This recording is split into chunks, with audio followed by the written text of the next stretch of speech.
बहुत बहुत स्वागत है दोस्तों आप सभी का आज के इस लाइव सेशन में। और आज हम डिस्कस करेंगे क्लास 11 का हिस्ट्री का जो एनुअल एग्जाम होने वाला है, यानी कि टर्म 2 का जो एग्जाम होगा आपका रिसेंटली, उसी से संबंधित एक इम्पॉर्टेंट जो क्वेश्चन पेपर है उसको हम डिस्कस करने वाले हैं। और इसको देखो, मैं आपको हिंदी में अच्छे से समझा दूंगा, और जो इंग्लिश मीडियम के बच्चे उनके लिए इस हिंदी का जो ट्रांसलेशन फॉर्म है वो मैं आपको प्रोवाइड करवा दूंगा ताकि आप अच्छे से पढ़ सके। ठीक है, बात करें आपके पेपर पैटर्न की, तो टाइमिंग आपकी 2 घंटे की होगी, मैक्सिमम मार्क्स आपके 40 होने वाले हैं। और आपके पेपर पैटर्न की बात कर लेते हैं, तो यहाँ पे देखिए आपके टोटल जो खंड होंगे वो 4 होंगे। खंड 1 में आपके 3 मार्क्स के 4 क्वेश्चन होंगे। खंड 2 में आपके 6 मार्क्स के 3 क्वेश्चन होंगे। खंड 3 में आपके 2 क्वेश्चन होंगे 4-4 मार्क्स के केस आधारित, यानी कि सोर्स बेस्ड। और खंड 4 में जो है वो क्वेश्चन नंबर 10 होगा 2 मार्क्स का मैप बेस्ड। ठीक है, तो ये आपको पेपर का पैटर्न आसानी से समझ में आ गया। चलते हैं सीधा क्वेश्चन आंसर की तरफ। तो इसमें हमारा सबसे पहला क्वेश्चन है, देखो यहाँ पे चैप्टर ये आपका आई थिंक, हाँ, औद्योगिकरण के रास्ते वहां से लिया गया है। ये आपका जो एक नया टॉपिक ऐड हुआ है उससे संबंधित है। प्रश्न है, ताइवान का एक लोकतंत्र के रूप में रूपांतरण एक नाटकीय मोड़ रहा है, कथन की व्याख्या कीजिए। यानी कि ताइवान में जो लोकतंत्र है वो एक तरीके से नाटकीय मोड़ की तरह आया था। किस तरीके से आया ये समझाना है। तो explain the statement Taiwan's transformation into a democracy has been a dramatic turning point. तो किस तरीके से जो ट्रांसफॉर्मेशन था डेमोक्रेसी का वो ड्रामेटिक टर्निंग पॉइंट था ताइवान के लिए, वो हमें समझाना है। तो देखो सारे पॉइंट्स यहाँ पे लिखे हुए हैं, अब इन सभी को हम यहाँ पे इजीली एक्सप्लेन करने वाले हैं। देखो सबसे पहला कि चीन में साम्यवादी दल जो था उसने चियांग काई शेक को मात दे दी, यानी कि उसे जो है परास्त कर दिया युद्ध में। ठीक है, मतलब जो भी वहाँ पे वाद चल रहे थे युद्ध वगैरह, उससे इसे परास्त कर दिया। तब ये क्या हुआ कि 1949 में ताइवान भाग आया और इसने ताइवान के अंदर में चीनी गणतंत्र की स्थापना की। और इसने एक व्यक्ति थे क्वामिंतांग, उसके उनका नेतृत्व किया किस संबंध में, कि वो राजनीतिक विरोध जो है लोगों का उसके अधिकार को छीन ले, साथ ही साथ जितनी आसपास की एरिया जो हमारी सत्ता की उनसे लोगों को हटा दे, और एक जो दमनकारी नीति होती है सरकार की उसे अपनाया। इसने क्या किया, इसने जो चियांग काई शेक था इसने भूमि सुधार लागू किए, जिससे उत्पादकता को बढ़ावा मिला, अर्थव्यवस्था का आधुनिकीकरण हुआ जो कि व्यापार पर आधारित था। तो अभी तक हमने क्या देखा है, सिर्फ ये देखा है अभी तक कि जो चियांग काई शेक जब ताइवान पहुंचा तो उसने किस तरीके का जो यहाँ पे जो एक पैटर्न अपनाया हुआ था उसके बारे में। जब इसकी मृत्यु हुई 1975 में, तो चियांग काई शेक की मृत्यु 1975 में हुई, और इसकी मृत्यु के बाद धीरे धीरे से लोकतंत्र जो था वो प्रारंभ होने लगा था। देखो इसकी मृत्यु से पहले 1887 में एक फौजी कानून लगाया गया था। फौजी कानून लगाया गया था, तब क्या हुआ था कि जो विरोधी दल थे उन्हें कानूनी इजाजत मिल गई थी सरकार का विरोध करने थी। ठीक है, तो इसको इसको क्या किया, इसको हटा दिया गया था। ठीक है, जब चियांग काई शेक की मृत्यु हुई और जब यहाँ पे लोकतंत्र स्थापित हुआ चियांग काई शेक की मृत्यु के बाद, फिर यहाँ पे चुनाव हुए, नई सरकार बनी और इस तरीके से यहाँ पे एक लोकतंत्र स्थापित हो गया था। ठीक है, तो आपको समझ में आ गया ताइवान का लोकतंत्र के रूप में एक नाटकीय मोड़ किस तरीके से रहा। अब इसी को आपको इंग्लिश में देख सकते हैं, तो इंग्लिश में ये सभी पॉइंट आप यहाँ पे इजीली तरीके से एक्सप्लेन कर देंगे, ए बी सी डी और ई। ठीक, समझ में आएगा सभी को। चलो अगला क्वेश्चन देख लेते हैं। क्वेश्चन नंबर 2 है हमारा, अमेरिकियों के लिए फ्रंटियर के क्या मायने थे। ठीक है, यानी कि what did frontier means to Americans. Second question है इसी चैप्टर से है कि सन 1970 के दशक में आई बदलाव की लहरों के कारण ऑस्ट्रेलिया के जो मूल निवासी थे उनके जीवन पर क्या प्रभाव पड़ा, वर्णन कीजिए। ठीक है, तो describe the impact of the waves of change in the 1970s on the lives of the indigenous people of Australia. इस तरीके से तो इसका आंसर देखते हैं। सबसे पहले अमेरिकियों के लिए फ्रंटियर के क्या मायने थे, यानी कि फ्रंटियर जो था अमेरिकियों के लिए ये क्या था। तो सबसे पहले देखो, जैसे जैसे संयुक्त राज्य अमेरिका अपने अस्तित्व में आया था 18वीं शताब्दी में, उसने क्या किया, उसने अपने जन्म के बाद जो वो अपने क्षेत्र का विस्तार करना शुरू किया और इसने पश्चिम की ओर बढ़ना शुरू कर दिया था। ठीक है, अब जब इसने पश्चिम की ओर बढ़ना स्टार्ट किया तो इसी को कहा गया था फ्रंटियर, सिंपल सा। ठीक है, अब इनकी जो सीमा थी, कौन सी, फ्रंटियर सीमा, वो पश्चिम की तरफ बढ़ती जा रही थी, सिंपल सा समझ गए होंगे। अब इसने क्या किया, अपना विस्तार करने के लिए 2 तरीके अपनाए। क्या, एक तो युद्ध का सहारा लिया कि युद्ध से जो एरिया होता था उसको जीत लेते थे, और एक क्षेत्र को खरीदने का सहारा लिया। अब इसमें कुछ उदाहरण है, उन उदाहरण को आपको याद रखने की जरूरत नहीं है, बस ये आप पॉइंट याद रखेंगे। ठीक है, और जब ये क्षेत्रों को खरीदते थे या बेचते थे तो वहां के मूल निवासियों से ये किसी भी प्रकार की स्वीकृति लेना आवश्यक नहीं समझते थे, और कोई भी इसका इनका विरोध करता था तो ये उन्हें मौत के घाट उतार देते थे, ऐसा कुछ था। ठीक है, संयुक्त राज्य अमेरिका की जो पश्चिमी सीमा थी, जो फ्रंटियर थी, जैसे जैसे ये बढ़ती चली गई तो यहाँ वहाँ के जो सरहदवासी थे यानी कि फ्रंटियर के सरहदवासी जो थे उन्हें पीछे की तरफ फिर खिसकना पड़ गया था। ठीक है, तो ये चीज समझ में आ गई। तो इस तरीके से आप इसका वर्णन कर देंगे कि अमेरिका जो था उसके लिए फ्रंटियर किस तरीके से यहाँ पे मायने रखता था। अब इसी चीज को आप इंग्लिश में समझ सकते हैं कि फ्रंटियर फॉर अमेरिकन, तो first, second, third, fourth, fifth, six and 7 point, इन सभी को आप अच्छे से एक्सप्लेन कर देंगे। समझ गए। दूसरा क्वेश्चन था क्या था हमारा, दूसरा था ऑस्ट्रेलिया के मूलवासियों के जीवन पर प्रभाव, बदलाव की लहर का। तो क्या प्रभाव पड़ा, देखो ऑस्ट्रेलिया में जो बदलाव की लहर आई उससे इनके जीवन पर जो प्रभाव पड़ा है उसे आप यहां से समझ सकते हैं। सबसे पहला कि ऑस्ट्रेलिया के जो मूल निवासी थे उनको, जो विश्व के बहुत सारे लोग थे, उन्होंने ये देखा कि अब हमें इन मूल निवासियों को एक नए रूप में समझने की कोशिश करनी चाहिए। ठीक है, उन्होंने क्या देखा कि मूल निवासी जो थे उन्होंने उनकी जमीन को, यानी कि मूल निवासियों को उनकी जमीन के संबंध में आदर भाव से देखा जाने लगा। उनकी जो संस्कृतियां थी उनको अच्छे आदर, उनके जो संस्कृतियां थी और उनको जो समुदाय था उनको आदर दिया जाने लगा। साथ ही साथ इन मूल निवासियों ने अपना जो इतिहास था उसे लिखना शुरू कर दिया। ये जो प्रकृति और जलवायु को समझने की उनकी जो विशिष्ट पद्धति थी उसको इन्होंने जो था लोगों को समझाना शुरू किया और लोगों ने समझना भी शुरू किया। मूल निवासियों की धरोहर जैसे कथाएं, कपड़ा साजी, चित्रकारी, हस्तशिल्प, इन सभी को सराहा गया और कई सारे संग्रहालय खोले गए जहाँ पे इनकी कलाकृतियों को रखा गया था और इनके अध्ययन के लिए विश्वविद्यालय भी खोले गए थे। तो इस तरीके से ऑस्ट्रेलिया में जो व्यक्ति थे, जो लोग थे, जो मूल निवासी थे, उन पर क्या इनका प्रभाव पड़ा था, ये सारे पॉइंट्स आपको यहाँ पे अच्छे से क्लियर हो गए होंगे। ठीक है, तो ये थी ऑस्ट्रेलिया में बदलाव की लहर। समझ में आ गया आप सभी को। अब इसी क्वेश्चन को आप यहाँ पे इंग्लिश में देख सकते हैं, wave of challenge in Australia. तो क्या वेव थी, first, second, third, fourth, fifth, six and 7। इस तरीके से आप इसे एक्सप्लेन कर देंगे। चलिए, यहाँ पे आपका क्वेश्चन नंबर सेकंड खत्म हो गया, यानी कि 2 क्वेश्चन आपके फ्रंटियर और ऑस्ट्रेलिया के मूल निवासियों में क्या बदलाव आए ये आपको समझ में आ गया होगा। ठीक है बच्चों, समझ में आ रहा है तो लाइव चैट में बताइए ये सर हमें अच्छे से समझ में आ रहा है जो आप समझा रहे हो। अब देखते हैं अगला क्वेश्चन। क्वेश्चन नंबर 3 क्या है, थर्ड क्वेश्चन है कि ब्रिटेन जो था वो 1793 से 1815 तक कई युद्धों में लिप्त रहा, यानी कि लगभग 23 सालों तक युद्धों में लगा रहा, 23 या 22 साल। तो इससे जो ब्रिटेन था, इन युद्धों की वजह से ब्रिटेन पर इसका क्या प्रभाव पड़ा। ठीक है, Britain was involved in civilian wars from 1793 to 1815। What effect did this have on British industries. तो क्या इसका प्रभाव पड़ा ब्रिटिश इंडस्ट्रीज में युद्ध में इन्वॉल्व होने की वजह से। तो देखते हैं भाई, बेसिकली देखो ये पॉइंट आपको यहाँ पे सारे लिखने हैं, हिंदी में भी और इंग्लिश में भी आपको समझाऊंगा। तो ये पॉइंट आपको, ये जो 5-6 पॉइंट हैं, इन सभी को आपको इसमें लिखना है। तो कैसे लिखेंगे, देखो एक्सप्लेन करते हैं अब इसको। तो यहाँ पे देखो, निवेश के लिए सबसे पहले जो ब्रिटेन था उसने अपने देश के विकास के लिए पूंजी उधार ली थी। तो इसने उस निवेश के लिए जो पूंजी उधार ली थी उसे युद्ध में खर्चा कर दिया। यहाँ तक कि युद्ध में इसने इतना ज्यादा पैसा खर्च किया कि इसने 35% जो और खर्चा हुआ था, ज्यादा खर्चा हुआ था, उसे लोगों की आमदनी पर अधिक कर लगाकर वसूला।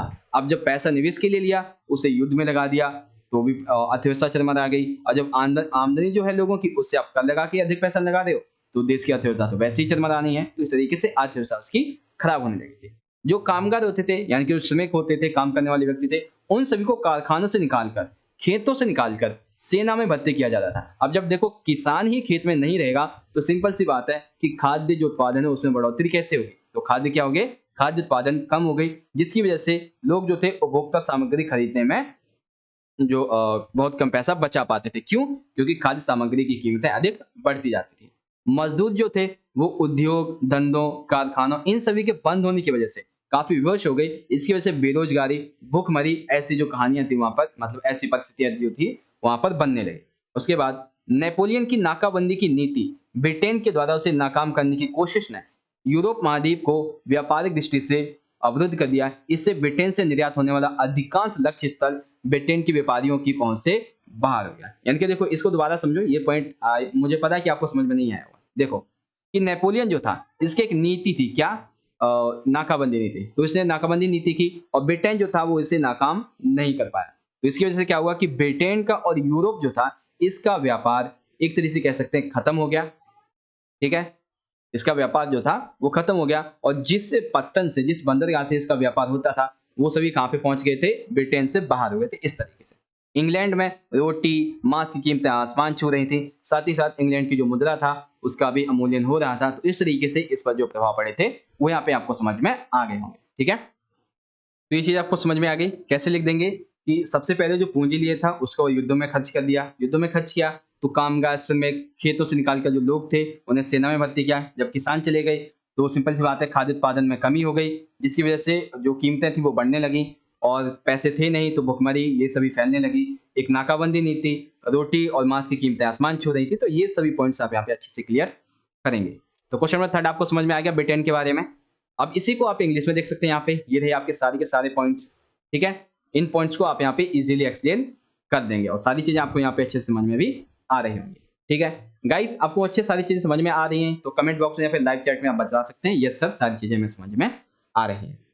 अब देखो यहाँ पे क्वेश्चन नंबर जो 4 हमारा ये क्या है, पुनर्जागरण के मुख्य कारण क्या थे। ये बहुत इंपॉर्टेंट प्रश्न है, आपका सैंपल पेपर में आ चुका है ये कि पुनर्जागरण के मुख्य कारण क्या थे। तो पुनर्जागरण एक फ्रांसीसी शब्द है जिसका अर्थ होता है पुनर्जन्म। ठीक है, और पुनर्जागरण की शुरुआत सबसे पहले हुई थी इटली में। अब पुनर्जागरण में हुआ क्या था, सिंपल सा, तो सिंपल सा जो लोग पुनर्जागरण में जो लोग थे उनके अंदर एक समानता की भावना पैदा हुई। समाज में व्याप्त जो अंधविश्वास थे, जो रीति रिवाज थे, उन पर हमला किया, यानी कि उन सभी को खत्म किया इस पुनर्जागरण ने। अब जो इसमें इंपॉर्टेंट बदलाव हुए थे पुनर्जागरण के कारण के, ठीक है, मतलब पुनर्जागरण के जो कारण बने वो क्या क्या थे वो मैं आपको यहाँ पे समझाता हूँ। ठीक है, एक बार छोटा कर दूं इसे थोड़ा सा ताकि आपको समझ में आ जाए।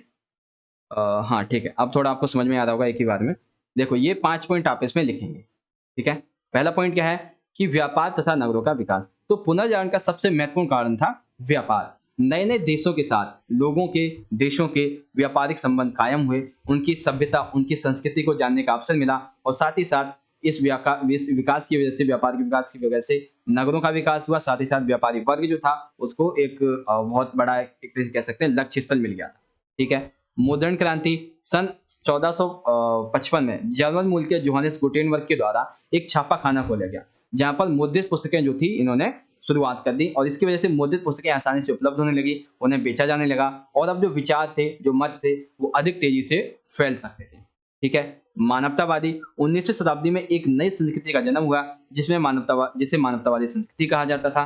और इस संस्कृति के जन्म होने से पहले 15वीं शताब्दी में जो विश्वविद्यालय थे उनमें व्याकरण, अलंकार शास्त्र, कविता, इतिहास, नीति दर्शन ऐसे विषयों को पढ़ाने वाले अध्यापक क्या कहलाए थे, मानवतावादी। अभी मानवतावादी संस्कृति जो 19 नहीं आएगा, यहाँ पे 15वीं सदी आएगा। ठीक है, साहित्य 14वीं शताब्दी में अनेक विद्वानों ने अनेक ग्रंथों को पढ़ा जो कि प्राकृतिक विज्ञान, गणित, खगोल विज्ञान, औषधि विज्ञान, इन सभी रसायनों से संबंधित हुआ करते थे। सबसे आखिरी पॉइंट, आधुनिक विज्ञान। तो बेल्जियम मूल के अंड्रेस वेसिलियस, इन्होंने क्या किया था कि मानव का सबसे पहले जो सूक्ष्म परीक्षण होता है हड्डियों का, कोशिकाओं का, वो किसने किया था, बेल्जियम मूल के आंड्रियस वेसिलियस के द्वारा। ठीक है, ये चीज आपको समझ में आ गई। इस तरीके से आप इसका जो क्वेश्चन का आंसर है वो यहाँ पे लिखेंगे अच्छे तरीके से।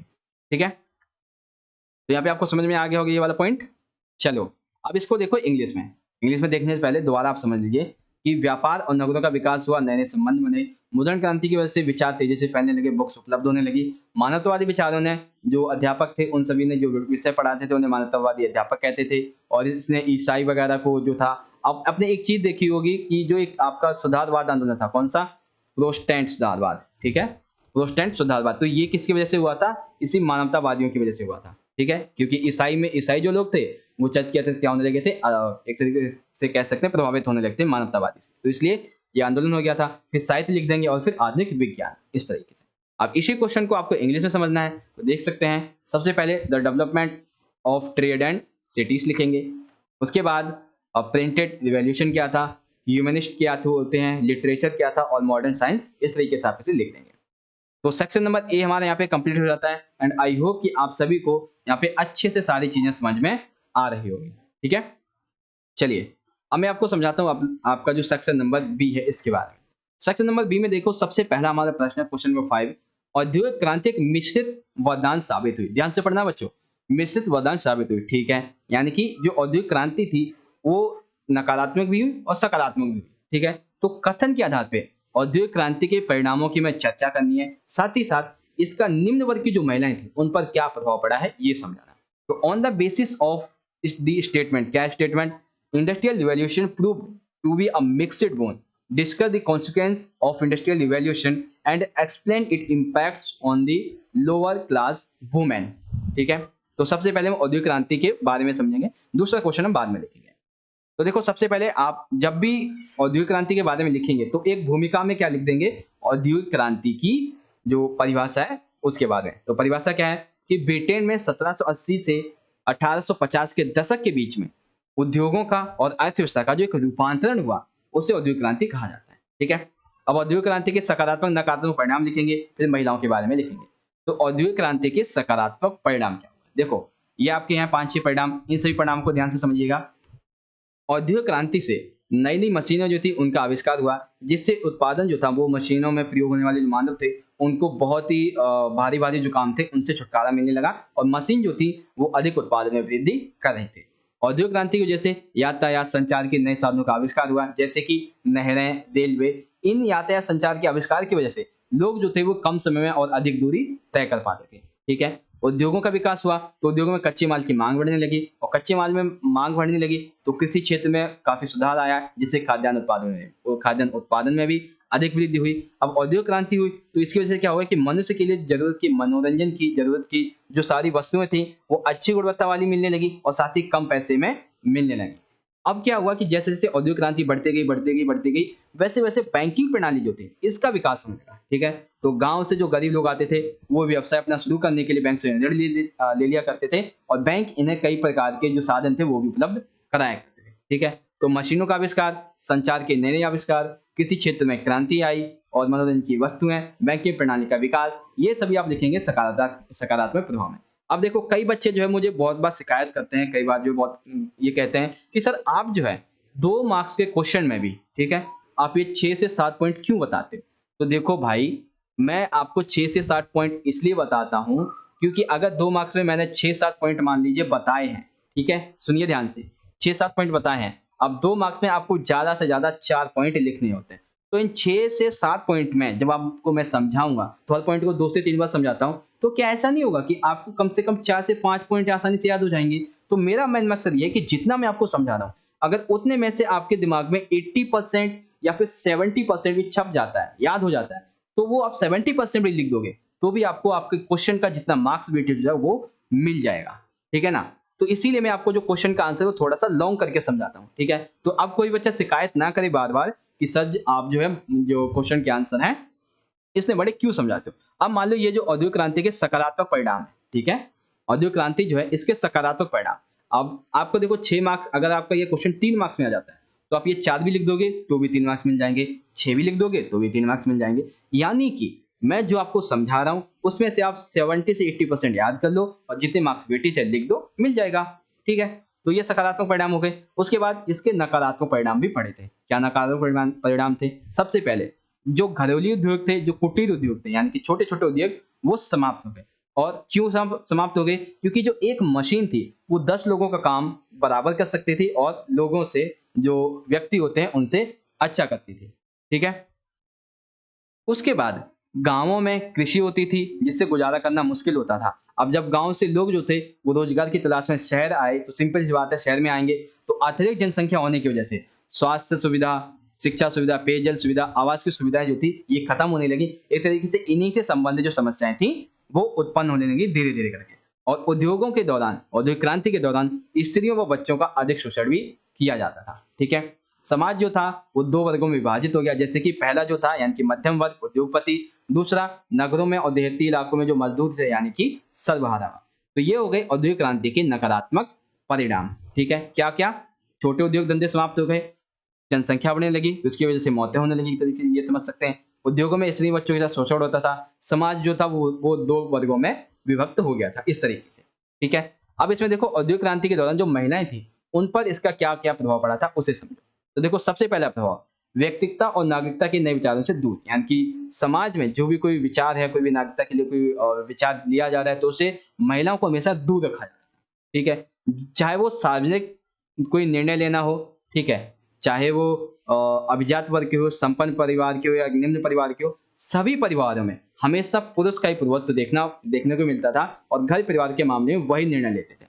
महिलाओं को इतना भी अधिकार नहीं था कि वो अपने जो पति हैं, ठीक है? अपने पति परमेश्वर, ऐसे जो एक कहावत है उसके बारे में, तो उनको कोई परामर्श भी दे सकें। ठीक है? महिलाओं का जो दहेज आता था, उसे ये लोग जो थे वो अपने व्यापार में लगा देते थे। दहेज का प्रबंधन अगर नहीं भी होता था, तो पिता अपनी लड़की को मठों में भिक्षुड़ी बना दिया करते थे। सार्वजनिक जीवन में जो महिलाएं थी उनकी भागीदारी कम थी, उन्हें सिर्फ और सिर्फ परिवार तक ही सीमित माना जाता था। महिलाओं, लड़कियों, इन सभी को शिक्षा देना उचित नहीं समझा जाता था। ठीक है, तो अब देखो यहाँ पे एक चीज और क्लियर कर देता हूँ। अब देखो ये क्वेश्चन है आपका कितने मार्क्स का, 6 मार्क्स का आपका क्वेश्चन है। तो 6 मार्क्स में औद्योगिक क्रांति के आपने 3 पॉइंट लिख दिए, ठीक है, 3 से 4। और जो सकारात्मक परिणाम है, नकारात्मक परिणाम में देखें तो आपने ये 3 पॉइंट लिख दिए, ठीक है। उसके बाद जो महिलाओं पर प्रभाव है, महिलाओं पे प्रभाव के बारे में अगर आपने यहाँ पे देख सकते हैं ये 4 पॉइंट लिख दिए, तो आपको पूरे 6 मार्क्स मिल जाएंगे। मेरा आपको ज्यादा क्वेश्चन को जो पॉइंट्स है उसका बताने का मतलब क्या है, अगर यही क्वेश्चन अलग से 3 मार्क्स में पूछा जाए या 6 मार्क्स में, तो आप कैसे लिखेंगे? तो आप ये 7 पॉइंट जो है वो लिख देंगे अगर 6 मार्क्स में भी, तो मिनिमम आपको 4 से 5, मिनिमम 4 तो मिल ही जाएगा, ठीक है। और 1-2 पॉइंट आप और लिख देंगे तो 6 मार्क्स मिल जाएंगे। यानी कि क्वेश्चन का आंसर इस तरीके से आपको समझाता हूं कि लॉन्ग क्वेश्चन भी आए और इससे संबंधित शॉर्ट क्वेश्चन भी आए तो भी आप अच्छे से लिख दोगे जितना आपको समझाया जा रहा है। अब देखो इसी क्वेश्चन को आप इंग्लिश में देख लो। सबसे पहले हम देखेंगे कि पॉजिटिव इफेक्ट्स क्या हुए इंडस्ट्रियल रिवॉल्यूशन के। तो पॉजिटिव इफेक्ट में ABCDE, देखो मैंने क्या बोला था आपसे, मैं आपको हिंदी में समझा दूंगा, इंग्लिश में जो आपकी सेंटेंस फॉर्मेशन है वो मैं आपको दिखा दूंगा, ठीक है। तो पॉजिटिव इफेक्ट क्या थे इंडस्ट्रियल रिवॉल्यूशन की, आप यहाँ से देख सकते हैं। उसके बाद नेगेटिव इफेक्ट क्या हुए इंडस्ट्रियल रिवॉल्यूशन के, ये आप समझ सकते हैं, यहाँ से देख सकते हैं सारे पॉइंट्स, ठीक है। फिर आ जाता है नीचे की तरफ, इंपैक्ट्स क्या हुए किसके, इंडस्ट्रियल रिवॉल्यूशन के, किस पर, वुमेन पर, जो लोअर ग्रोथ की वुमेन थी उन पर। तो ये पॉइंट आप लिख देंगे इस तरीके से। समझ में आ गया सभी को? अब चलते हैं हम अपने जो हमारा क्वेश्चन था दूसरा वाला उसकी तरफ। तो क्या क्वेश्चन था यहाँ पे देखते हैं। पहला हमारा आपको समझ में आ गया, औद्योगिक क्रांति एक मिश्रित प्रदान साबित हुई। दूसरा क्वेश्चन है कि ब्रिटेन जो था इसमें नहरें, रेलवे, इन सभी का जो आविष्कार हुआ था, इसकी वजह से ब्रिटेन एक जादुई विकास के पथ पर अग्रसर हुआ। उदाहरण सहित कथन की विवेचना कीजिए, ठीक है। तो हमें क्या बताना है, ब्रिटेन में नहरें और रेलवे का विकास हुआ, उसकी वजह से जो ब्रिटेन था उसका विकास और अधिक तेजी से हुआ, ये समझाना है, ठीक है। The invention of canals and railways in Britain lead Britain on the path of magical development. Discuss the statement with examples. तो इस स्टेटमेंट को हम फिर एग्जांपल के साथ में समझने वाले हैं, ठीक है। तो देखो सबसे पहले ब्रिटेन में नहरों के विकास के बारे में हम समझेंगे। तो ब्रिटेन में नहरें और रेलवे के आविष्कार ने ब्रिटेन को एक जादुई पथ पर अग्रसर किया, जिसे हम निम्नलिखित उदाहरणों की सहायता से समझ सकते हैं। क्या क्या उदाहरण है यहाँ पे देखो। सबसे पहले ब्रिटेन में नहरों के विकास के बारे में। तो नहरों के विकास के बारे में ये आपके 4 पॉइंट हैं, इन सभी को आप अच्छे से एक्सप्लेन करेंगे। क्या क्या पॉइंट है, सबसे पहला है इनका उपयोग कैसे होता था, वसली कैनाल नहर के बारे में, नहरोन्माद क्या होता है, नहरों के उपयोग में क्या समस्या आती है, इसके बारे में। तो देखो ब्रिटेन में नहरों का विकास प्रारंभ में क्या हुआ कि जो नहरें थी और मतलब जो नहरें थी उनका उपयोग एक शहर से दूसरे शहर तक कोयला ले जाने के लिए किया जाता। क्यों किया जाता था?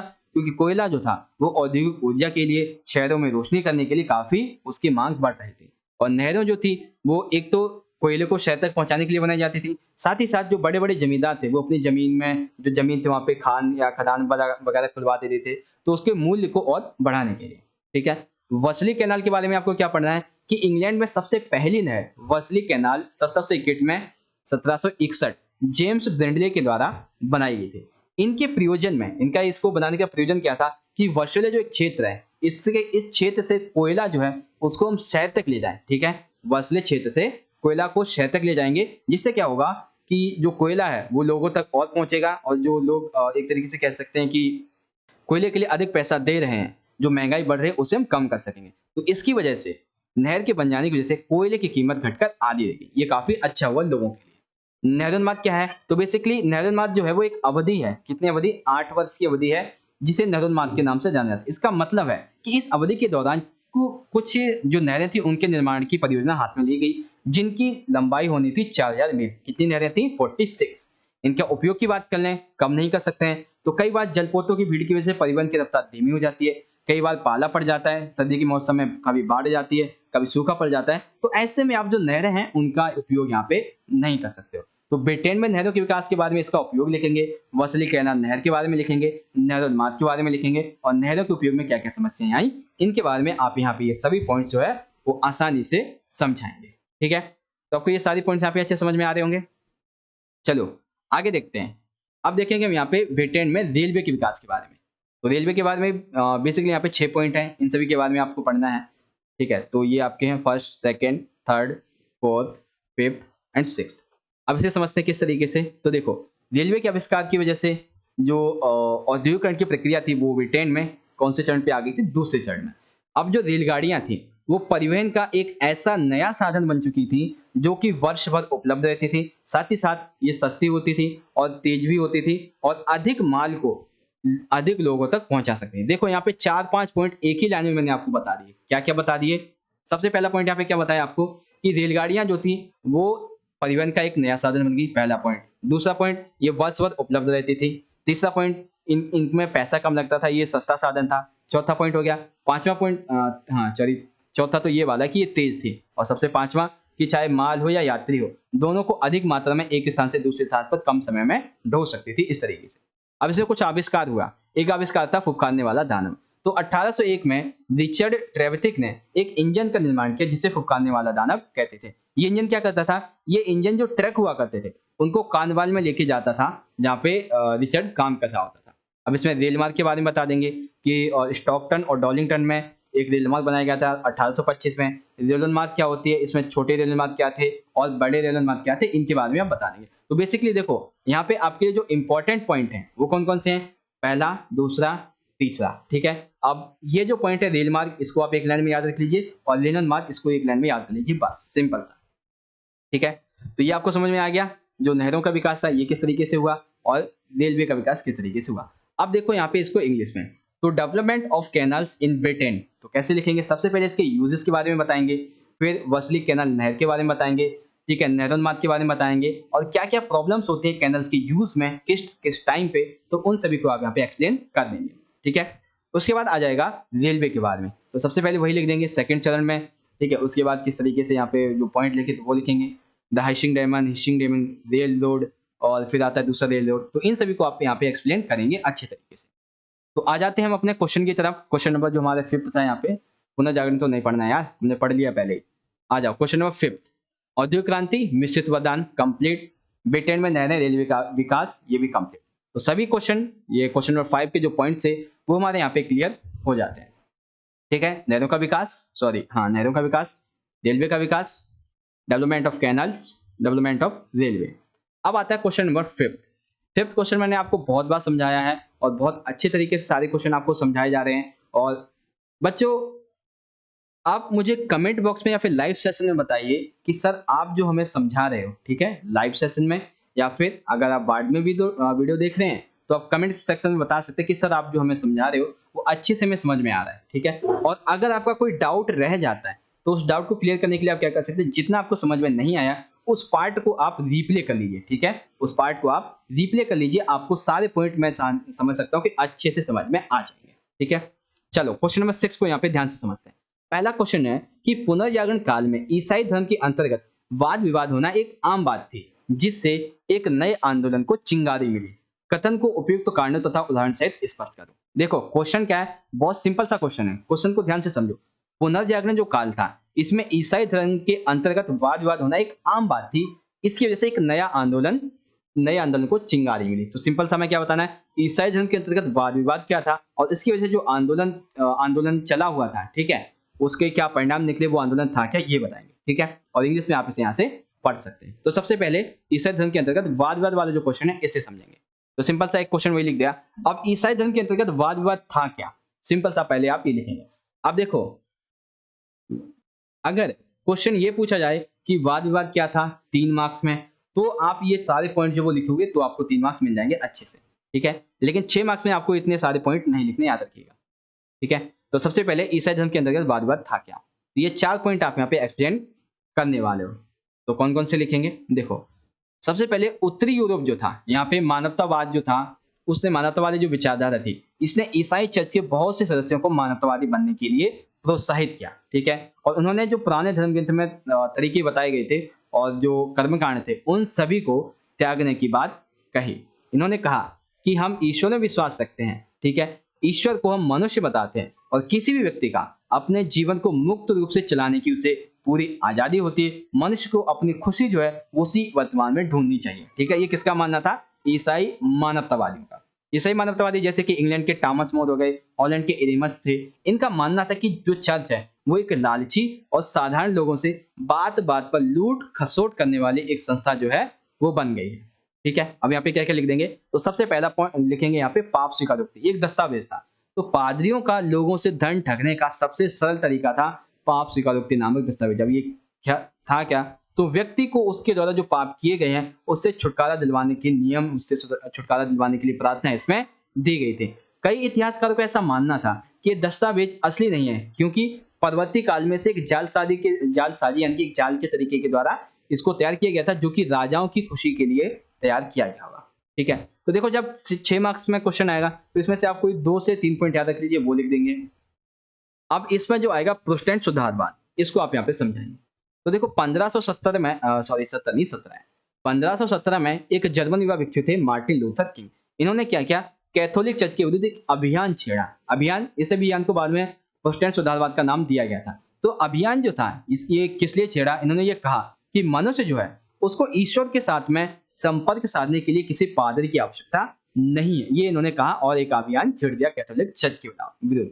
इन्होंने अपने अनुयायियों से कहा कि वे ईश्वर में अपना पूर्ण विश्वास रखें, क्योंकि उनका पूर्ण विश्वास ही उन्हें एक सम्यक जीवन की ओर ले जा सकता है, जो कि इन्हें स्वर्ग में प्रवेश दिलाएगा। और जैसे जैसे लोग इनके अभियान में जुड़ने लगे तो इसे एक नाम देना पड़ा, नाम दिया गया प्रोटेस्टेंट सुधारवाद। ठीक है, इसके जैसे जैसे इसकी सफलता होती गई तो इसकी वजह से क्या हुआ, जो जर्मनी और स्विट्जरलैंड थे, यहाँ पर जो चर्च था उसने पोप से और कैथोलिक चर्च से अपने संबंध जो थे वो समाप्त कर लिए। और मार्टिन लूथर ने जो जर्मनी शासक था उसका आह्वान किया कि आप जो है इस समकालीन विद्रोह, जो किसान समकालीन विद्रोह, इसका दमन करो, क्योंकि ये जो है वो हमारे इस आंदोलन में बाधा बन रहा है, इस तरीके से।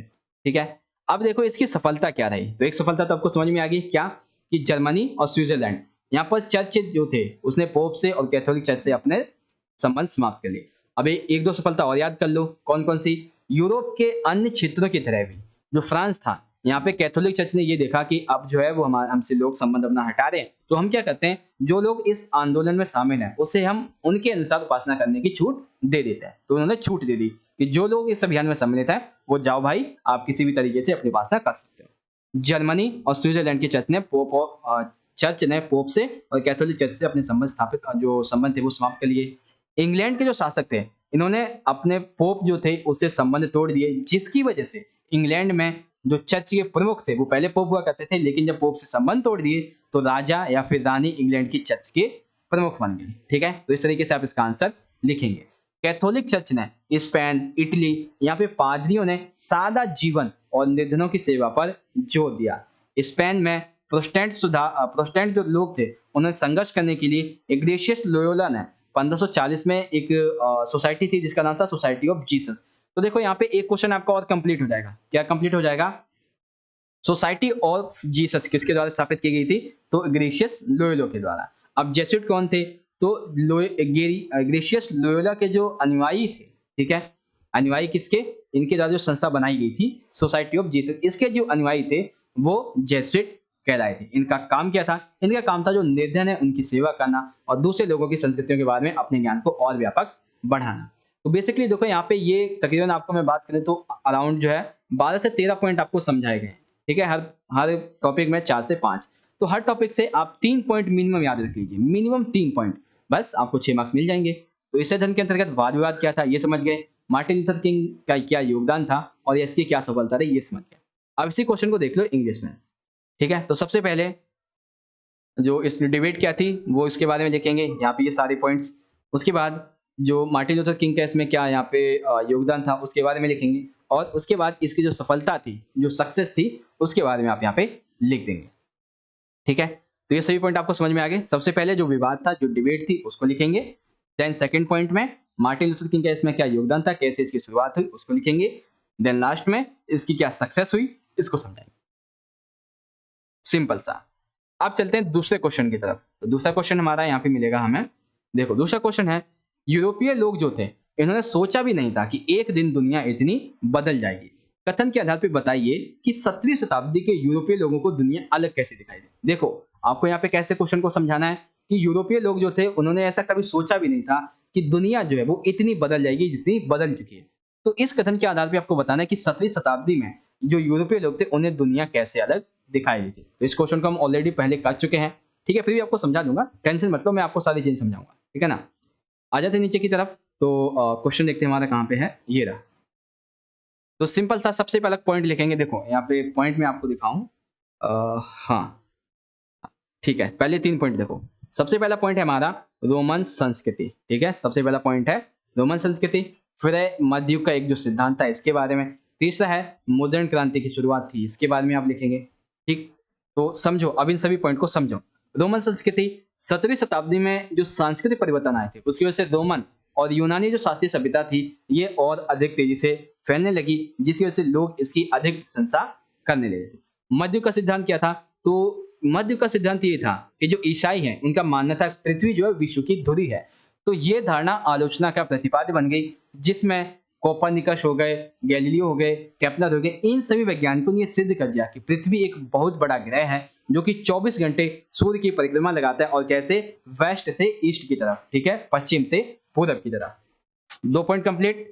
थर्ड क्या है? मुद्रण क्रांति की शुरुआत। तो 16वीं शताब्दी की क्रांतिकारी मुद्रण प्रौद्योगिकी की शुरुआत जो थी वो जर्मन मूल के जोहानिस गुटेनबर्ग के द्वारा की गई थी। इन्होंने क्या किया था कि एक छापाखाना खोला जिसमें बहुत सारी मुद्रित पुस्तकें इन्होंने मतलब मुद्रण शुरू किया। तो इसकी वजह से जो पुस्तकें थी वो अधिक मात्रा में उपलब्ध होने लगी, उन्हें बेचा जाने लगा। विचार, मत, जानकारी ये पहले की अपेक्षा तेजी से फैलने लगी। पाठक जो था वो एकांत में बैठकर पुस्तकों को पढ़ सकता था क्योंकि वो बाजार से खरीद सकता था। लोगों के अंदर पढ़ने की एक आदत विकसित होने लगी जिससे ज्ञान और तेजी से फैला। तो रोमन संस्कृति, मध्ययुग का सिद्धांत, मुद्रण क्रांति की शुरुआत, ये लिख दिया। अब यहाँ पे 3 से 4 पॉइंट आप और लिखेंगे, ठीक है। अगला पॉइंट क्या है? समुद्री मार्ग की खोज। तो नौ संचालन, चुंबकीय कंपास, जब इनका विकास होने लगा, इनकी आविष्कार हो गया, तो बहुत सारी अनेक समुद्री यात्राएं शुरू कर दी गई। और जैसे जैसे समुद्री यात्राएं शुरू की गई वैसे वैसे बहुत से समुद्री मार्ग ढूंढे गए, बहुत सारे द्वीप ढूंढे गए, बहुत सारे जो देश थे इनकी खोज हो गई। जैसे कि कोलंबस 1492 में अमेरिका पहुंचा, उसने अमेरिका की खोज की। 1498 में वास्को डी गामा जो था वो समुद्री मार्ग से भारत आया, उसने भारत की खोज कर दी। इस तरीके से आप इस पॉइंट को भी क्लियर करेंगे। फिर आएगा ज्ञान का विस्तार। तो ज्ञान का विस्तार कैसे हुआ? जैसे जैसे इस्लाम का विस्तार हुआ और मंगोलों की जीत होने लगी, इस्लाम के विस्तार के साथ मंगोल की जीत हुई, तो इसकी वजह से एशिया, उत्तरी अफ्रीका, इनके संबंध यूरोप से काफी अच्छे हो गए। और जब संबंध अच्छे होते हैं वाणिज्य के आधार पे, तो सिंपल सी बात है उस देश के बारे में, उस द्वीप के बारे में आपको उसकी संस्कृति, सामाजिक, आर्थिक, राजनीतिक, इस स्तर के बारे में जानकारियां प्राप्त होने लगती। वहीं जो यूरोपीय लोग थे उन्होंने यूनानियों से, रोमन से, ईरानियों से, मध्य एशिया से, अरब से, चीन से, बहुत सारे देशों से ज्ञान प्राप्ति की। यानी कि एक तरीके से जो लोग थे, यूरोपवासी हो, चाहे इस्लाम के हो, अफ्रीका के हो, ठीक है, मंगोल के हो, एशिया के हो, अफ्रीका, यूरोप, इन सभी के देशों ने एक दूसरे के देशों की संस्कृति और ज्ञान को समझना शुरू कर दिया था। इतिहासकारों के पास जितने साक्ष्य थे उनके आधार पर इन्होंने देखा कि सबसे अहम जो यहाँ पे हम बात करेंगे वो है यूरोप की। किसकी बात है यहाँ पे? यूरोप की अहम बात। और वेसेलियस ने क्या किया? इन्होंने शल्य चिकित्सा के आधार पे मानव शरीर से संबंधित जो तथ्य थे उनकी जानकारी लोगों तक पहुंचाना शुरू करते थे, ठीक है। तो इस तरीके से आप इसके क्वेश्चन को आंसर भी यहाँ पे लिख देंगे। तो यूरोपीय लोगों ने सोचा भी नहीं था, और किस तरीके से आप इसका आंसर लिखेंगे, जो देश, जो विश्व वो बदल रहा है, ठीक है। तो सबसे पहले रोमन कल्चर के बारे में लिखेंगे, theory of the middle ages के बारे में लिखेंगे, beginning of the printing revolution इसके बारे में लिखेंगे, उसके बाद discovery of the sea route and expansion of knowledge, and then जो आपके 2-3 पॉइंट है छोटे छोटे उनके बारे में। तो इस तरीके से हमारा क्वेश्चन नंबर जो 5 था वो यहाँ पे कंप्लीट हो जाता है, और 6 भी यहाँ पे ऑलरेडी कंप्लीट हम कर चुके हैं, ठीक है। तो ये हमारा क्वेश्चन नंबर 6 का, पहले तो ईसाई के अंतर्गत वाद विवाद खत्म हो गया और दुनिया कैसे अलग दिखाई दी ये भी हमारा यहाँ पे क्वेश्चन खत्म हो जाता है। तो आ जाते हैं क्वेश्चन नंबर 6 पर। 6 कहाँ पे हमारा? ये रहा, सॉरी 6 तो खत्म हो गया, अभी हमने कर ही लिया है। 7 क्वेश्चन यहाँ पे, मेजी पुनर्स्थापना जो है इससे आप क्या समझते हैं, और मेजियों के द्वारा जापान में जो परिवर्तन किए गए उसमें से कोई 2 परिवर्तन आपको बताने हैं, 2 स्तर पर आपको परिवर्तन समझाने, ठीक है। तो what do you understand by the Meiji restoration and describe any 2 changes made by Meiji to Japan, या फिर मेजी इन चेंजेस इन जापान। तो समझते हैं इसके आंसर को भी। सबसे पहले हम देखेंगे कि मेजियों की पुनर्स्थापना किस तरीके से हुई और पुनर्स्थापना के साथ ही इन्होंने क्या किया। तो देखो सभी पॉइंट्स यहाँ पे लिखे हुए हैं, समझो। पहला पॉइंट, 1867 से 68 के दौरान मेजी वंश का उदय हुआ। कैसे, क्यों उदय हुआ? क्योंकि जो जापान था उसमें बहुत सारा असंतोष फैला हुआ था। देश में कई तरह के असंतोष, अंतर्राष्ट्रीय व्यापार, कूटनीतिक संबंध, इन सभी की मांग की जा रही थी जो कि नहीं हो पा रहा था। तो इसी असंतोष को उन्होंने एकत्र किया और अपनी पुनर्स्थापना कर दी। जैसे ही मेजी ने अपनी प्रतिस्थापना की तो इन्होंने एदो को राजधानी बताया। ठीक है, इन्होंने क्या किया, एदो को राजधानी बनाया और इसका नया नामकरण कर दिया, जो जिसका मतलब था टोक्यो, यानी कि पूर्वी राजधानी।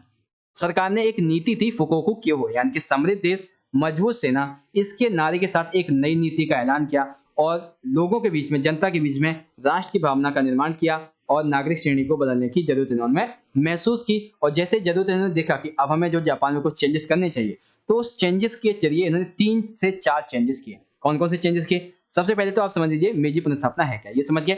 अब देखो चेंजेस क्या क्या किए। तो सबसे पहले इन्होंने देखा कि हमें जो है वो राष्ट्र का एकीकरण करना चाहिए। ठीक है, तो मेजी सरकार के द्वारा राष्ट्र का एकीकरण किया गया। अब वो कौन कौन से कदम उठाए गए मेजी सरकार के द्वारा, वो देख सकते हैं। सबसे पहला कदम, मेजी सरकार जो थी इसने पुराने गांव और जो क्षेत्रीय सीमाएं थी इसको बदल दिया और एक नया प्रशासनिक ढांचा तैयार किया। ठीक है, प्रशासनिक ढांचा नया तैयार कर लिया। एक आधुनिक नया सैन्य बल तैयार किया, जिसमें इन्होंने 20 साल से अधिक उम्र के जो नौजवान है उनसे कहा कि आपको कुछ समय तक सेना में अपनी सेवा देनी पड़ेगी। इन्होंने एक नई कानूनी व्यवस्था बनाई। कैसी कानूनी व्यवस्था? ये राजनीतिक जो गुट हैं, जो लोग हैं, उनकी देखरेख करेंगे, उनकी बैठक को बुलाएंगे, उन पर नियंत्रण रखेंगे और उन पर सेंसरशिप भी लगाएंगे। इन्होंने क्या किया, सेना नौकरशाही इनको सम्राट के निर्देश में रखा, यानी कि संविधान अगर देश में है उसके बावजूद भी ये दोनों गुट, कौन के, सेना और नौकरशाही, ये सम्राट के अधीन रहेंगे। ठीक है, तो मेजी सरकार ने राष्ट्रीयकरण के लिए, एकीकरण के लिए क्या किया, एक नया प्रशासनिक ढांचा तैयार किया, एक आधुनिक सैन्य बल तैयार किया, एक नई कानूनी व्यवस्था बनाई और संविधान जो था उसमें सेना और नौकरशाही को सम्मिलित नहीं किया गया। ठीक है, पहला पॉइंट समझ गए। दूसरा पॉइंट आता है मेजी सरकार के द्वारा मेजी सरकार के द्वारा जो अर्थव्यवस्था थी उसका आधुनिकीकरण किस तरीके से किया गया था। तो देखते हैं भाई, सबसे पहले इन्होंने क्या, जो कृषि था, कृषि से संबंधित जितने भी उत्पाद थे, जितने भी उद्योग थे, उन पर कर लगा दिया। कर लगा के इन्होंने बहुत सारा धन इकट्ठा किया। अब कर लगाने की वजह से बहुत क्षेत्रों में कर लगाए तो पैसा इकट्ठा किया। तब इन्होंने जापान में सबसे पहली रेल 1870 और 72 के बीच में बिछाई, जो कि कहाँ पे बिछाई गई थी, टोक्यो से लेकर याकोहामा बंदरगाह तक। ठीक है, तो इन्होंने क्या किया, मेजी सरकार में अर्थव्यवस्था के आधुनिकीकरण के लिए, दोबारा समझ लो कि कर इकट्ठा किया, रेलवे लाइन का विकास किया, वस्त्र उद्योग जो थे इसकी, उससे संबंधित जो मशीनें थी वो यूरोप से लेके आए। साथ ही साथ मजदूरों के प्रशिक्षण के लिए, उनके काम को अच्छा सिखाने के लिए विदेशी जो कारीगर थे उनको बुलाया गया और उन्हें जापानी विश्वविद्यालय में, स्कूलों में पढ़ने के लिए भेजा गया। ठीक है, साथ ही साथ 1872 में इन्होंने एक आधुनिक बैंक की जो संस्था थी उसका प्रारंभ किया और रोजगार में वृद्धि की, जिसकी वजह से लोग जो थे उनकी मूलभूत आवश्यकताओं की पूर्ति हो सकती थी। तो ये सभी 5 से 6 पॉइंट आप इस आधुनिकीकरण की व्यवस्था में लिख देंगे। देखो, अब आपका जो क्वेश्चन था इसमें आपको सिर्फ यही 2 लिखने हैं। ठीक है, क्वेश्चन को अगर हम देखें तो आपको 2 परिवर्तन बताने थे, तो 2 परिवर्तन तो हमने यहाँ पे बता दिए। ठीक है, लेकिन मैं आपको पहले ही बता चुका हूं कि मैं आपको इतना समझाऊंगा कि उसमें से 70% याद कर लो तो भी मार्क्स मिल जाएंगे। अब देखो, एक पॉइंट सबसे आसान सा मैं आपको समझा रहा हूं यहाँ पे, जो विद्यालय शिक्षा में इन्होंने बदलाव किए थे उसके बारे में। ठीक है, क्या क्या बदलाव किया? लड़के और लड़कियों के लिए स्कूल जाना अनिवार्य कर दिया, सिंपल सा, सभी को पता है। पढ़ाई की फीस काफी कम कर दी। आधुनिक विचार जो थे इन पर जोर देने लगे। राज्यों के प्रति निष्ठा, जापानी इतिहास के अध्ययन, इन सभी पर बल दिया जाने लगा। किताबों के चयन, शिक्षकों के प्रशिक्षण, इन सभी पर निर्णय लगाया गया। माता पिता के प्रति आदर, राष्ट्र के प्रति वफादारी, एक अच्छे नागरिक बनने की प्रेरणा स्कूलों में दी जाने लगी। तो ये बहुत ही अच्छे हैं। क्या क्या? कि लड़के लड़कियों को स्कूल जाना अनिवार्य कर दिया, पढ़ाई की फीस कम कर दी, आधुनिक विचार पर जोर दिया गया, राज्य के प्रति निष्ठा, जापानी इतिहास इसे पढ़ाया जाएगा, माता पिता के प्रति आदर, राष्ट्र के प्रति वफादारी और अच्छे नागरिक जो हैं इनके बारे में इन्हें पढ़ाया जाएगा। तो आप इस तरीके से इन तीनों में से जो पॉइंट है, कौन कौन सा, एक राष्ट्र के एकीकरण, आधुनिकीकरण और शिक्षा और विद्यालय व्यवस्था में बदलाव, इनमें से कोई 2 पॉइंट याद रख लीजिए, सिंपल सा है। अब इसी को समझो इंग्लिश में। तो सबसे पहले मेजीज का रिस्टोरियन कैसे हुआ, इसे आप समझेंगे यहाँ पे इन 3 पॉइंट्स के माध्यम से। अब इनके बारे में क्या क्या इन्होंने, सबसे यूनिफिकेशन ऑफ द नेशन, इसके लिए क्या क्या इन्होंने कदम उठाए, स्टेप्स उठाए, उसके बारे में आप ये 4 पॉइंट लिखेंगे। उसके बाद जो गवर्नमेंट थी, ठीक है, उन्होंने इकोनॉमी को किस तरीके से मॉडर्नाइजेशन किया, तो उसके संबंध में आप ये 5 से 6 पॉइंट लिखेंगे। एंड द लास्ट, जो विद्यालय शिक्षा थी, जो स्कूल एजुकेशन थी, उसमें क्या क्या इन्होंने चेंजेस किए, तो उन सभी के बारे में ये सारे के सारे पॉइंट आप यहाँ पे इजीली तरीके से लिख दोगे। ठीक है, समझ में आएगा सभी को ये वाला भी क्वेश्चन। तो दोबारा दिखा देता हूँ आपको ये क्वेश्चन, एक सेकेंड, आ जा भाई। देखो, मेजी पुनर्स्थापना, राष्ट्र के एकीकरण के लिए उठाए गए कदम, अर्थव्यवस्था के आधुनिकीकरण किस तरीके से किया गया, विद्यालय शिक्षा में क्या बदलाव किए गए, मेजी रिस्टोरेशन, उसके बाद step taken by the Meiji government for the unification of the nation, modernization to economy by the Meiji government, and following are the changes made by the education and school system by the images government in 1870s। इस तरीके से 1870s 1870। अब आ जाता है हमारा section number C, यानी कि जो स्रोत आधारित प्रश्न है उसके बारे में। ठीक है, चलो देखते हैं क्या क्या स्रोत आधारित में। तो इसमें देखो सबसे पहला यहाँ पे हमारा क्वेश्चन है क्वेश्चन नंबर 8। इसमें हमसे पूछा गया है महान मुखिया का संदेश। तो हमारा टॉपिक क्या है, महान मुखिया का संदेश। अब इस संदेश को एक बार हम पढ़ लेते हैं ताकि आप जो है इसको अच्छे से मैं आपको समझा सकूं और खुद भी समझ सकूं कि भाई इसमें आखिर पूछा क्या है। ठीक है, तो ये यहाँ से इसको अंडरलाइन कर देते इस तरीके से। देखो, इसलिए वाशिंगटन में बैठा मुखिया ग्रेट चीफ जब वह संदेश भेजता है कि वह हमारी जमीन खरीदना चाहता है तो हम वह सब कुछ ज्यादा ही उम्मीद करते हैं। महान मुखिया का संदेश है कि वह हमारे लिए कोई जगह मुकर्रर कर देंगे ताकि हम आसानी से वहां पर रह सकें, आराम कर सकें। क्या वह मतलब वह हमारे पिता होंगे और हम उनके बच्चे होंगे। इसलिए हम जमीन को खरीदने के प्रस्ताव पर विचार करेंगे, लेकिन ये आसान ना होगा क्योंकि यह हमारे जीवन जीने के लिए पावन धरती है। धाराओं नदियों में बहता हुआ चमकीला पानी सिर्फ पानी नहीं है, वह हमारे पुरखों का लहू है। अगर हम आपको जमीन बेच देंगे तो आपको यह याद रखना होगा कि वह पवित्र है और अपने बच्चों को सिखाना होगा कि वह पवित्र है। और साथ ही साथ जो तालाब है उनमें पानी जो वो हमें अपने पिता के जो प्रतिबंध है उसके प्रतिबिंब जो होता है उसके बारे में बताता है, उनकी घटनाओं के बारे में, उनकी स्मृतियों के बारे में बताता है। पानी का कलकल मेरे पिता के समान, पिता की जो आवाज है उसके समान। तो ये एक महान मुखिया का संदेश था। अब इस संदेश से संबंधित देखो 3 क्वेश्चन है। एक क्वेश्चन और आपको बता देता हूं कि आपके जो 3 क्वेश्चन यहाँ पे समझाए जाएंगे। ठीक है, जरूरी नहीं है कि 3 के तीनों जो क्वेश्चन है वो आपके सोच से ही आ जाए। ठीक है, इन 3 में से एक क्वेश्चन जरूर, अगर वैसे तो पूछा नहीं जाता है, अगर पूछा जाएगा तो एक क्वेश्चन आपका इससे जरूर अलग होने वाला है। ठीक है, तो समझते हैं भाई क्वेश्चन क्या पूछा गया। सबसे पहला क्वेश्चन है महान मुखिया का संदेश क्या था। तो संदेश क्या था कि वह लोगों की जमीन खरीदना चाहता है जिसके बदले वह तुम्हारे लिए क्या करेगा, एक ऐसी जगह मुकर्रर कर देगा, जगह बता देगा जहां पे आप आराम से रह सको। मूलवासियों को अपनी जमीन व संसाधनों के प्रति लगाव क्यों था। तो लगाव इसलिए था क्योंकि उनके लिए वह जमीन पवित्र थी, जिनसे वो भोजन उगाते थे, अपना पेट भरते थे और यह उनके पुरखों की देन थी। ये एक मार्क्स के हैं। 2 मार्क्स का आपका ये क्वेश्चन है कि उत्तरी अमेरिका के मूल निवासियों की क्या विशेषताएं थी, इनको लिखो। ठीक है, तो क्या क्या विशेषताएं थी समझते हैं यहाँ पे। तो सबसे पहले देखो हम 2 विशेषताएं बेसिकली यहाँ पे समझेंगे। एक तो रहन सहन के बारे में। ठीक है, तो रहन सहन कैसा था, ये लोग नदी घाटे के आसपास रहते थे, गांव बनाकर रहते थे, समूह बनाकर रहते थे, मछली खाते थे, मांस खाते थे, सब्जियां भी खाते थे, मकई की खेती करते थे। ये अक्सर मांस यानी कि बाइसन भैंस जो होती है, जंगली भैंस, उसकी तलाश में लंबी यात्राओं पर भी जाया करते थे। तो ये क्या है इनकी रहन सहन और खान पान की विशेषता है। लेकिन जब इसकी परंपरा की बात आएगी तो ये क्या करते थे, जमीन पर अपना मालिकाना हक नहीं जताते थे, उसकी इन्हें कोई जरूरत नहीं थी। वे उससे मिलने वाला जो भोजन था बस उसी से संतुष्ट हो जाते थे। ठीक है, उसके बाद औपचारिक संबंध दोस्तियां कायम करना, उपहारों का आदान प्रदान करना, ये इनके लिए काफी अहम होता था। साथ ही साथ ये लोग भाषाएं बहुत बोलते थे लेकिन लिखी हुई एक भी नहीं मिली है। ये धरती को पढ़ सकते थे, जैसे कि जलवायु, तूफान, वर्षा, भूकंप आदि इसके बारे में। तो यहाँ पे देखो एक चीज आपको समझा देता हूँ। क्वेश्चन नंबर फर्स्ट जो है आपका, ये आपका 1 मार्क्स का है। सेकंड आपका 2 मार्क्स, सॉरी सेकंड भी आपका 1 ही मार्क्स का है। फर्स्ट 1 मार्क्स का, सेकंड 1 मार्क्स का, दूसरा जो है वो आपका 2 मार्क्स का है। तो पहले का क्वेश्चन ये होगा, दूसरे का ये होगा, तीसरे में रहन सहन के बारे में बता देंगे और पारंपरिक विशेषताओं के बारे में। ठीक है, अब इसी को आप यहाँ पे इंग्लिश में देख सकते हैं कि ग्रेट चीफ जो था इसका क्या मैसेज था। ठीक है, ग्रेट चीफ का मैसेज क्या था। और उसके बाद जो 3 क्वेश्चन है उससे संबंधित ये 3 क्वेश्चन आप यहाँ पे पढ़ सकते हैं कौन कौन से हैं। अब इस क्वेश्चन का आंसर किस तरीके से लिखना है, तो फर्स्ट, सेकंड और थर्ड में लिविंग के बारे में, कैरेक्टरिस्टिक्स के बारे में आप लिख देंगे इस तरीके से। ठीक है, तो आपका क्वेश्चन नंबर 8 समझ में आ गया आपको हिंदी और इंग्लिश में। चलो अब देखते हैं सेकंड, यानी कि क्वेश्चन नंबर 9 है, यानी कि एक तरह से ये कह सकते हैं जो हमारा स्रोत है उसका सेकंड क्वेश्चन है। तो सेकंड का हमारा टॉपिक है परीक्षा प्रणाली। अभी परीक्षा प्रणाली को आप यहाँ पे बच्चों द्वारा पढ़ लीजिए। ठीक है, क्योंकि मैं इसे पढ़ूंगा नहीं, काफी बड़ा है, तो इसे बेसिकली यहाँ पे आप पढ़ सकते हैं। और इसका जो आंसर है क्वेश्चन का वो मैं आपको सीधा समझा देता हूँ। ठीक है, इसे आप पढ़ लीजिएगा। आ जाइए क्वेश्चन का आंसर देखते हैं। सबसे पहले क्वेश्चन है कि चीन में अभिजात सत्ताधारी वर्ग में प्रवेश परीक्षा की प्रणाली का वर्णन कीजिए। तो परीक्षा की प्रणाली कैसे होती थी, इसमें देखो क्वेश्चन जो है वो आपका इस तरीके से है कि पहला क्वेश्चन आपका 1 मार्क्स का है, दूसरा क्वेश्चन भी 1 मार्क्स का है, तीसरा क्वेश्चन आपका, अरे 3 क्यों लिख गया यार, यहाँ पे हमें तो 2 लिखना है। एक सेकेंड, हाँ पहला क्वेश्चन 1 मार्क्स का, दूसरा 1 मार्क्स का, और नहीं, यहाँ पे एक गलती है। गलती क्या है मैं आपको समझाता हूँ। हाँ देखो गलती ये है कि यहाँ पे जो क्वेश्चन है उसके मार्क्स में थोड़ी सी गड़बड़ है। पहला जो है ये 1 मार्क्स का है, दूसरा भी आपका 1 मार्क्स का है। ये क्वेश्चन जो है वो तीसरे पॉइंट पे आना चाहिए था लेकिन ये ऊपर पहुंच गया, ये आपका 2 मार्क्स का है। ठीक है, तो चलते हैं भाई, देखते हैं कौन कौन से क्या क्या आंसर लिखेंगे। तो सबसे पहले है चीन में अभिजात सत्ताधारी वर्ग जो है इसमें प्रवेश परीक्षा की प्रणाली का वर्णन करो। ठीक है, तो देखो ज्यादातर जो था वो इम्तिहान के जरिए इसमें पास होते थे।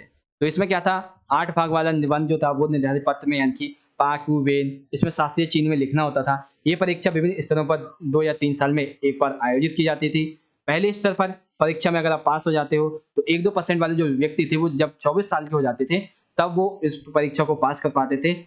वे सुंदर प्रतिभा के प्रतिनिधि बनते थे और कुलीन वर्ग में सम्मिलित हो जाते थे। ठीक है, तो ये इसका जो आंसर है बच्चों, अगर आपको समझ में नहीं आता है तो इसे वीडियो को पॉज करके पढ़ लो। ठीक है, तभी आपको ये समझ में आएगा जब इसे आप अच्छे से पढ़ोगे। ठीक है, चलो यार एक काम करते हैं, 2 मिनट ज्यादा लगेगा ना, पढ़ लेते हैं इसको। देखो, अभिजात सत्ताधारी वर्ग में प्रवेश 1850 तक लगभग 11 लाख बंदे थे। तो अभिजात सत्ताधारी वर्ग में प्रवेश ज्यादातर इम्तिहान के जरिए होता था। इसमें 8 भाग वाला निबंध निर्धारित प्रपत्रों में चीनी जो शास्त्रीय चीनी भाषा थी इसमें लिखना होता था। यह परीक्षा विभिन्न स्तरों पर हर 2 से 3 साल में आयोजित की जाती थी। पहले स्तर की परीक्षा में केवल 1 से 2% लोग ही पास होते थे जो कि 24 साल की उम्र तक होते थे, और जब ये पास हो जाते थे तो ये डिग्री को लेकर एक कुलीन वर्ग में प्रवेश इन्हें मिल जाता था। तो पहले क्वेश्चन का आंसर समझ गए हमारा, ये वाला है। चीन में प्रणाली कब और क्यों समाप्त की गई इसको भी हम समझेंगे, जैसे जैसे पढ़ते जाएंगे आंसर मिलता रहेगा। तो 1850 से पहले यहाँ पे जो सदस्य थे वो तकरीबन 5,26,000, मतलब अराउंड इतने समझ लीजिए। सिविल 2,12,000, सैन्य प्रांतीय, ठीक है, और डिग्री वाले लोग जो थे वो पूरे जो शहर पूरा देश था उसमें मौजूद थे। लेकिन राजकीय पद कितने थे, 27,000। इसलिए कई निचले दर्जे की डिग्री धारक के पास नौकरी नहीं हुआ करती थी। यह इम्तिहान जो था वो विज्ञान प्रौद्योगिकी इनके विकास में बाधक बनता था, क्योंकि इसमें सिर्फ साहित्य कौशल की ही मांग की जाती थी। चूंकि ये क्लासिकी चीनी सीखने के हुनर पर आधारित थी जिसकी आधुनिक विश्व में कोई प्रासंगिकता नहीं नजर आती थी, इसलिए 1905 में इसे खत्म कर दिया गया। तो क्यों खत्म किया गया, क्योंकि ये क्लासिकी चीनी सीखने के हुनर पर आधारित थी, ठीक है, जिसका विश्व में अब कोई मतलब नहीं है। तो इसकी वजह से 1905 में इसे समाप्त कर दिया गया। दूसरा क्वेश्चन समझ में आ गया। तीसरा क्वेश्चन आपका इससे संबंधित ही नहीं है, चीनी क्रांति से संबंधित है। चीनी क्रांति क्या थी, ठीक है, तो देखो चीनी क्रांति कुछ इस तरीके थी कि फ्रांस जो थे उनका इन्होंने अनुकरण किया और अपना चीन जो था उसमें राजतंत्र को खत्म किया। तो चीन की 1911 की क्रांति के फलस्वरूप चीन के अंतिम राजवंश चिंग राजवंश की समाप्ति हुई और चीनी गणतंत्र की स्थापना हुई। यह एक बहुत बड़ी घटना थी। 20वीं शताब्दी में चीन एशिया का प्रथम देश था जहां पर गणतांत्रिक सरकार की स्थापना हुई थी। तो इस तरीके से आपके समझ में आ गया। थोड़ा सा डिफिकल्टी हो रही थी आपको समझने में, लेकिन अब मैं आपको समझ सकता हूँ अच्छे से कि आपको समझ में आ गया, ठीक है ना। चलो अब इसको इंग्लिश में समझ लो, एग्जामिनेशन सिस्टम क्या था उसके बारे में, चीन का। ये हो गया आपका। अब इससे संबंधित क्वेश्चन देख लो, 3 क्वेश्चन आपके ये दिए हुए हैं और तीनों ही क्वेश्चन का आंसर यहाँ पे आपको दिख जाएगा। पहला क्वेश्चन 1 मार्क्स का, तीसरा क्वेश्चन 1 मार्क्स का, दूसरा क्वेश्चन 2 मार्क्स का, ठीक है। चलो अब सेक्शन बी हमारा सी खत्म हो गया, सेक्शन नंबर आता है डी। तो देखो डी में क्या है कि आपका एक मानचित्र है, किसका है, ऑस्ट्रेलिया का, यानी कि ऑस्ट्रेलिया का मानचित्र आपके लिए बहुत जरूरी। और मैं आपकी प्रैक्टिस ऐसे करवा दूंगा ऑस्ट्रेलिया के मानचित्र की इसी वीडियो में, ताकि आपको अच्छे से सारी चीजें समझ में आ जाए। तो देखो आपको लेवल करना है कि ऑस्ट्रेलिया की राजधानी और ऑस्ट्रेलिया का सबसे उत्तरी शहर पर्थ और सिडनी, ठीक है, इन दोनों में से आपको किसी एक को करना है, चाहे ये कर लीजिए चाहे ये वाला, दोनों में से कोई एक लिखना है, ठीक है। तो आ जाते हैं यहाँ पे नीचे की तरफ। देखो मैं आपको समझाता हूँ सारी चीजें अच्छे से। देखो सबसे पहले तो आपको क्या करना है, ये यहाँ पे लिख देते हैं हम, अरे कहाँ गया पेन, आ जा भाई।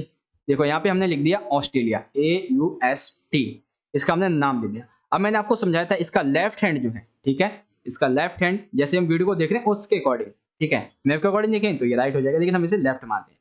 तो लेफ्ट हैंड है इसका पर्थ, और इसका हेड क्या है, हेड क्या है इसका, डार्विन। अगर आपको पता हो तो इसका हेड है डार्विन, और कहाँ पे है, ये है यहाँ पे इस एरिया में, ठीक है। और एक चीज मैंने आपको बताई थी, मैक्स, ठीक है, MACS, हाँ यही था मैक्स, ठीक है। मैक्स से यानी कि क्या मतलब था, ये हमारा क्या है, तंजानिया। तंजानिया के ठीक ऊपर में यहाँ पे क्या है, मेलबोर्न, क्या है, मेलबर्न। अरे यार राइटिंग थोड़ी सी गड़बड़ हो रही है, थोड़ा रुको अच्छे से लिखता हूँ अभी। यहाँ पे क्या है, मेलबर्न, तो इस तरीके से लिख देंगे मेलबर्न, ठीक है। राइटिंग में ध्यान मत दीजिएगा, ठीक है। ये क्या हो गया, तो सबसे पहले M देख लिया। ए क्या था, एक था ए से मुझे एग्जैक्ट याद नहीं आ रहा है, जहां तक मुझे याद है LD डोज कुछ ऐसा नाम था, ठीक है। वो कहाँ पे है, वो यहाँ पे बेसिकली इस एरिया में LD डोज। उसके बाद C क्या है, C हमारा कैनबेरा है, और S क्या है, S हमारी सिडनी है। तो यहाँ पे आपको ये चीज समझ में आ गई किस तरीके से याद रखेंगे। तो यहाँ पे देखो ऑस्ट्रेलिया लिख दिया, ये इसका लेफ्ट हैंड हो गया, इसका हेड हो जाएगा डार्विन, यहाँ जो कि यहाँ पे है, ठीक है। एम यहाँ पे आ जाएगा, ए यहाँ पे आ जाएगा, सी यहाँ पे और एस यहाँ पे। और आपको क्या क्या भरना है, आपको एक तो पर्थ भरना है, ठीक है। पर्थ आपके लिए मैंडेटरी, ये उत्तरी शहर है, और कैनबेरा ये राजधानी है, और सिडनी भी। सिडनी आपको भरना है या नहीं ये आप देख लीजिए, ठीक है। तो यहाँ पे ये समझ में आ गया आप सभी को ऑस्ट्रेलिया का मानचित्र। और जो दृष्टिबाधित बच्चे हैं उनको आपको क्या करना है कि ऑस्ट्रेलिया के किन्हीं 2 शहरों का नाम लिखना है, और या फिर ऑस्ट्रेलिया की राजधानी का नाम। राजधानी का नाम 2 मार्क्स में पूछा गया, यानी कि एक वर्ड में 2 मार्क्स मिल रहे हैं आपको। बताओ क्या बात है भाई, एक वर्ड में 2 मार्क्स, क्या बात क्या बात। तो कंप्लीट हो जाता है हमारा यहाँ पे ये वाला क्वेश्चन पेपर। तो खत्म हो गया बच्चों, इस तरीके से हमारा जो क्वेश्चन पेपर था उसका वीडियो। और यहाँ पे जितने भी आपको क्वेश्चन समझाए गए हैं, आशा करता हूँ कि आपको सभी अच्छे से समझ में आए होंगे। गाइस आपको वीडियो अच्छी लगी हो तो लाइक कीजिएगा, शेयर तो जरूर करें अपने सभी दोस्तों के साथ, क्योंकि आपको बहुत अच्छी तरीके से यहाँ पे मैंने समझाने की कोशिश की है, ताकि आप जो है और कहीं पे ना जाओ, बस इस वीडियो को देखो और आपको सारी चीजें समझ में आ जाए। मिलेंगे बच्चों आपसे अगले वीडियो में जब आपका क्वेश्चन पेपर आएगा ऑफिशियल, उसके सॉल्यूशन के साथ में। तब तक के लिए आप पढ़ते रहें और अपना ख्याल रखें, और इस वीडियो को ज्यादा से ज्यादा अपने दोस्तों के साथ भी जरूर शेयर करें। मिलेंगे अगली वीडियो में, धन्यवाद, जय हिंद, वंदे मातरम।